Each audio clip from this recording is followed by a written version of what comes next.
Hello everyone, welcome back to my YouTube channel Infonist. இன்றைக்கி வீடியோவில் நம்ம ஸ்பீட் அண்ட் வெலாசிட்டி டிஃப்ரென்ஸ் பற்றி பார்க்கலாம். ஸ்பீடும் வெலாசிட்டியும் சேம் தான் நினச்சிட்ருக்கீங்களா? இது ரெண்டையுமே மிக்ஸ் பண்ணிகிட்டே இருக்கீங்களா? ஃபிசிக்ஸில் மார்க் போயிடுற மெயின் ரீசனே இது தான்.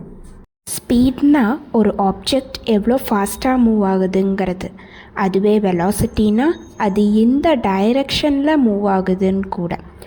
டைரக்ஷன் தான் கீ. ஸோ டைரக்ஷன் இருந்தால் அது வெலாசிட்டி. ஈஸியாக ஞாபகம் வச்சுக்கிறதுக்கு ஒரு ட்ரிக். ஸ்பீட் அப்படின்னா பைக்கோட மீட்டர், வெலாசிட்டினா கூகுள் மேப். மீட்டர் வேகம் மட்டும்தான் காட்டும், பட் கூகுள் மேப் வேகமும் டைரக்ஷனும் காட்டும். ஒரு கார் 50 km/h போகுது அப்படின்னா அது ஸ்பீட். அதே கார் நார்த் சைடில் 50 km/h போகுதுன்னா அது வெலாசிட்டி. இந்த ட்ரிக் கிளியராக புரிஞ்சுருந்தா சேனலை ஃபாலோ பண்ணுங்கள், மறக்காமல் சப்ஸ்கிரைப் பண்ணுங்கள். அண்ட் நெக்ஸ்ட் ட்ரிக் என்ன வேணும்னு கமெண்ட்டில் சொல்லுங்கள். பாய்.